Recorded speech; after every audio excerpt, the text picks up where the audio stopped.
Hey everybody. Thanks for joining me today. I know it's been a long time. I've been gone for a while. Um, I just frankly, my day job has kind of gone out of control. I've been working 12 and 15-hour days. And so usually by the time I get home, the kids are home, and once the kids are home, it's kind of all hands on deck type of situation. So anyways, but I did want to let everybody know that the book is still moving forward. Even though I haven't been posting anything. I did post some stuff here recently on Instagram and on Twitter, I believe. I have some updates. I have some inked pages from Jeff Oleson, our artist. So I'm going to share those with you. Let me see. I'm going to try doing a screen share here. I've never done this before. So let's see what happens. Boomer.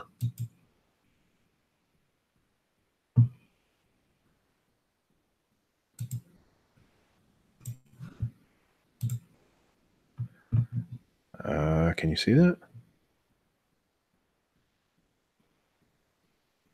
Okay, well, I'm going to assume that you can. Whoa.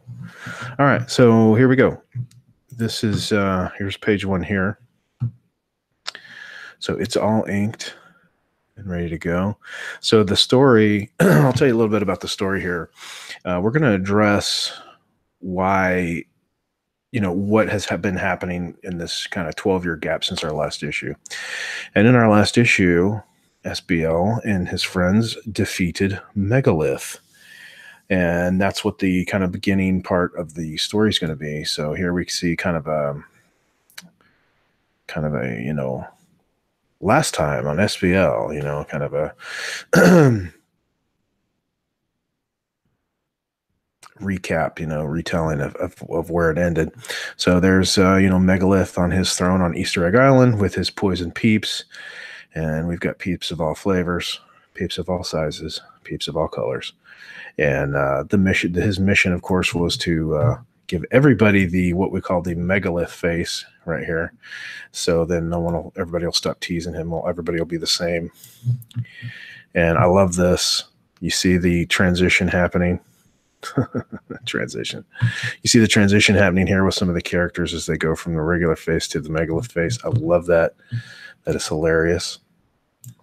Poor Gnaw. He never asked for this. He just wanted to do some good and gnaw on some wood. Gnaw on some wood. Anyways, so there's, of course, SBL not chewing down on the peep, and he gets the Megalith face. So here's page 2. And then we kind of move the story forward a bit. SBL defeats him, and that's there. He's there beating him up. He's defeated. Easter Island jail. No peeps.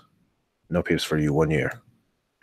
And celebration afterwards. They're all kind of like, man, what are we going to do about this head thing? And here's page 3. And, oh, hey, how did Lucius Brown get his head back to normal? Everybody's wondering, hey, Tussin with pulp. That does the trick. As you can see here, so Gnaw and Yo-Yo Man, they take it. You see their heads transition back to normal, except for SBL's. SBL stays the same, and you can see he's tried bottle after case after case after case of Tussin. Tussin with meat. Tussin laxative. King-size Tussin. And so those are the first 3 pages. And he's going to be sending those out to me. He says he's completed 9 pages now, so that he'll send those out to me, and I'll send them to the colorist to be colored, and then I'll put all the dialogue and narration and everything in there. So, man, so excited. It's looking great. I really like how it's coming out. I love these transitions here. I mean, that's awesome. That's really cool. So let's go to stop sharing. See if I did this right. Okay. So anyway, yeah, I'm super excited about that. I think that looks like it's a lot of fun. I think the story is going to be a lot of fun. So basically, SBL goes on a search to find a cure for his Megalith face, and that's why he's been gone for 12 years.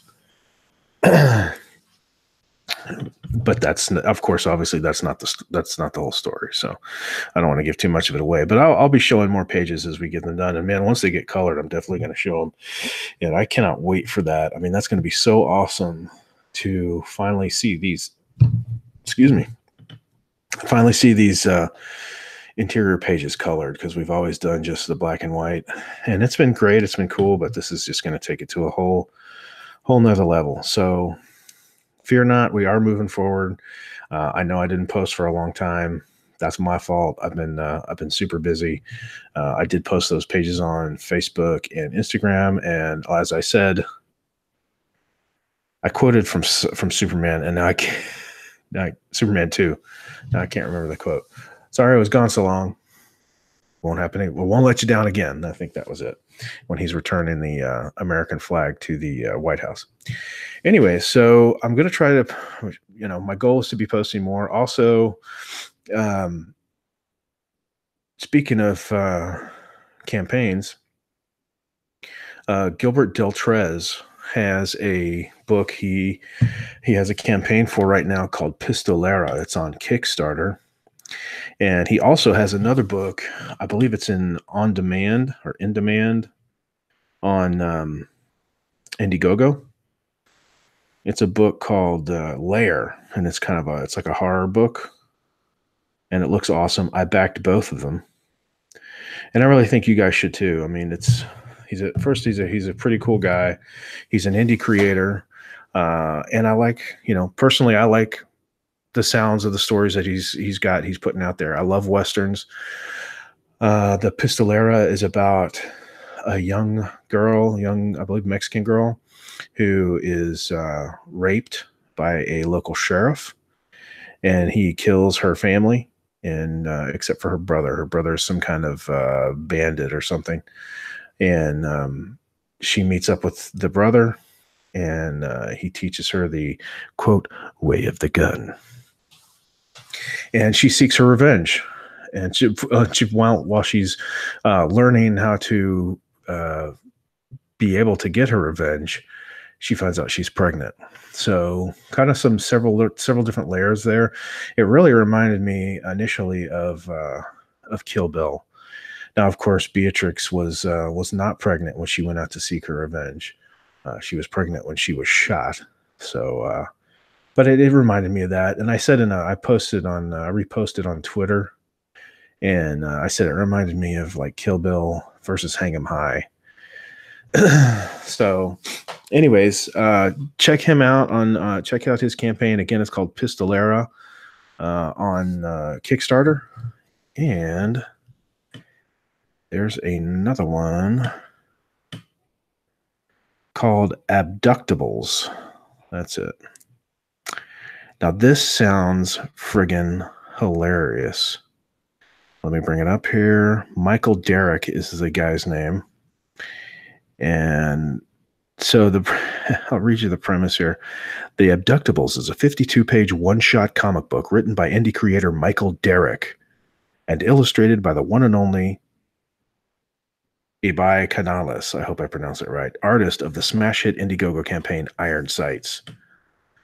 Featuring action-packed fight scenes, laugh-out-loud absurdity, and over-the-top cartoon violence rendered in glorious grayscale, The Abductables is everything a comic should be. In other words, fun. So basically the idea behind Abductables is, of course, we've all heard the stories about, the same old thing about a guy or somebody gets abducted by aliens, the little grays with the big almond eyes. They abduct somebody, like in the movie Communion, and they get, it's always comes to the butt plug, right?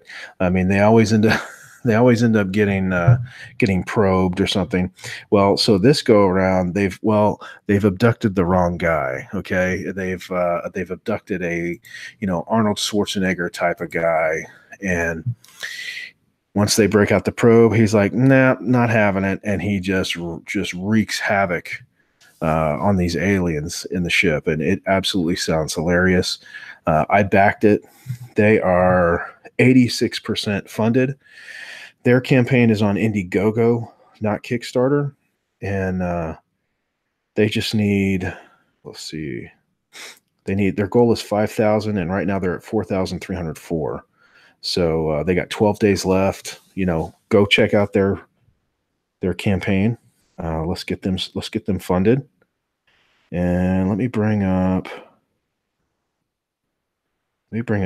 Gilbert Deltrez's campaign. Now, Gilbert Deltrez's is on Kickstarter. Again, it's called Pistolera, a blood-soaked tale of scorn and vengeance. A pregnant Mexican teen seeks revenge against the sheriff who raped her by learning the ways of the gun from her fugitive brother. So yeah, man, you like Westerns. I love Westerns. I love stories of revenge. As a matter of fact, I have a story I'm writing, or gosh, I've probably been writing this story for at least a decade, called Katakeuchi, which is the Japanese version of a vendetta. So anyways, let me get back to Gilbert here.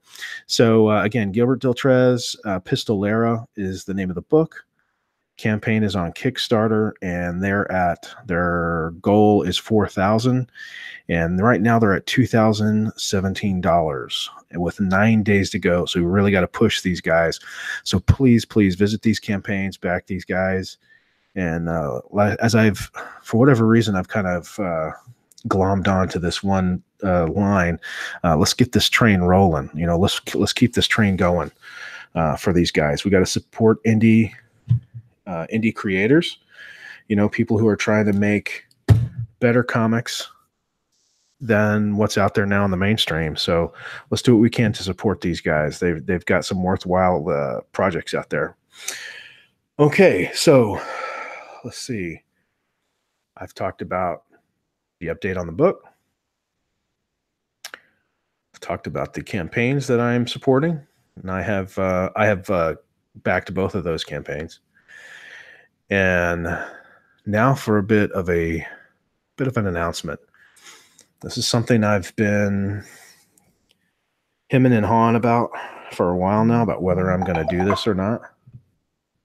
Oh, trash night. That's my trash night alarm, so I don't forget. Excuse me. So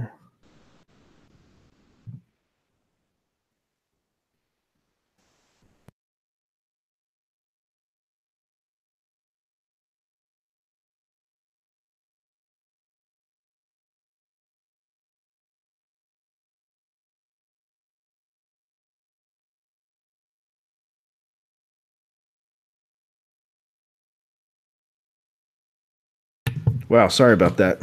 Sorry about that dead air. I kind of jacked up my stream there for a second. Anyways, so I've got an announcement to make tonight.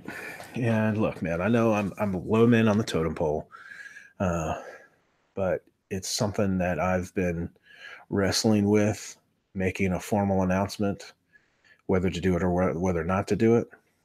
But I think, I've always been, this voice in the back of my head telling me that I need to do it. I need to just go ahead and make this statement. I guess my concerns have been, possibly alienating people, possibly alienating, fans or people who would be interested in purchasing our book. But screw it. I got to be true to myself, and I got to be true to my beliefs, my convictions. So I am stating it now. I am Comicsgate. That's right. I am 100% pro Comicsgate. Now, with that being said, I'm still not going to fill the books with just over the top, blasting the left or anything like that. I don't want to, like I said, I really don't want to alienate anybody. I just want to create a book that's fun and entertaining. And that's what I'm going to do. And fun and entertaining for everybody, as many people as I can. So, but just from my own convictions, I mean, I just can't abide all of this just fighting back and forth. I go on Twitter a lot, and I intentionally don't get involved in these little, like, Twitter wars that go on, and just these just vitriol that's coming from these mainstream folks on the left. I mean, the way I see it, I agree with a lot of things. A lot of the Comicsgate folks are saying. I primarily follow EVS, Ethan Van Sciver. I follow him for the most. I'd say probably a little bit of Tug's pretty awesome, and Edwin Boyette. He's pretty interesting. I've actually been working on an Edwin Boyette impersonation. Aloha. Aloha. I don't know. Anyways. But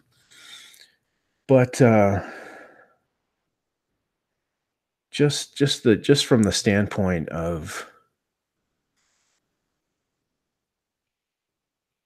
okay, I've worked in customer service pretty much my whole entire adult life. And I know that a lot of the mainstream pros out there, maybe not a lot, but the ones that I'm seeing posting, they don't see that they're in the customer service business. They're not in the customer service industry. Well, I mean, when you're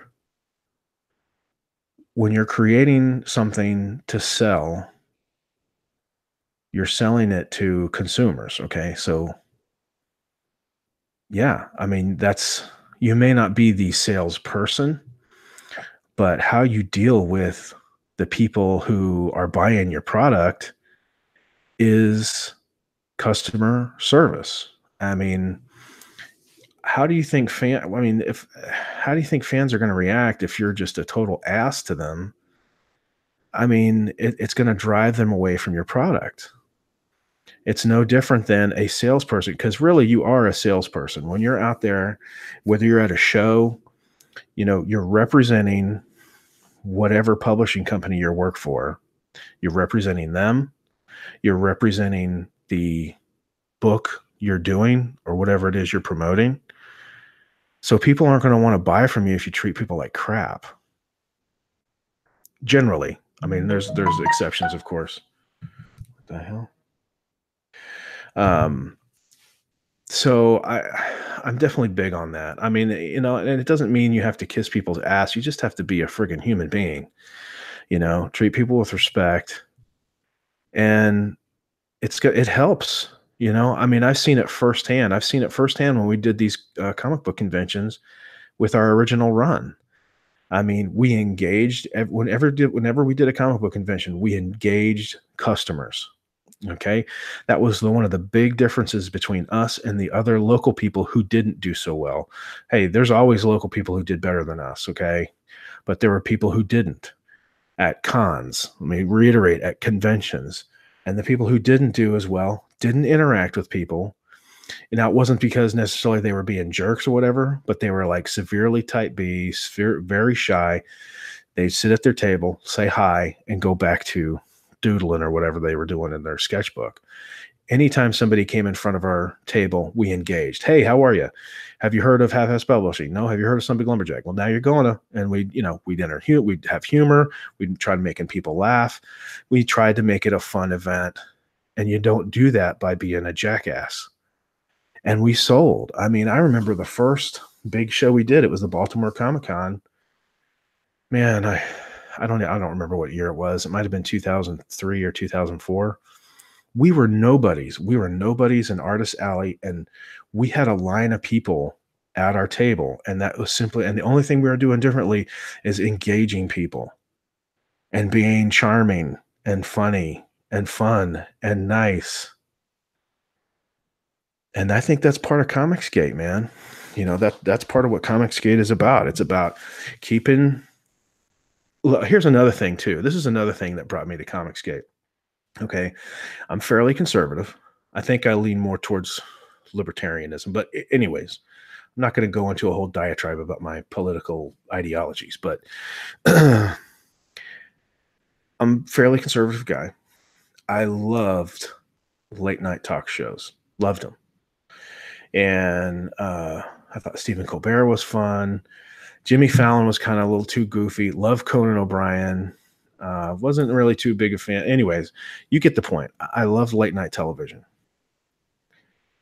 But once I got sick of it, and now I can't stand watching it because I hate turning the TV on, turning the show on, and all I'm hearing is about how, oh, you're a Trump supporter, so you're a Nazi. Oh, Trump's a Nazi. Trump's Russian. Blah blah blah blah blah.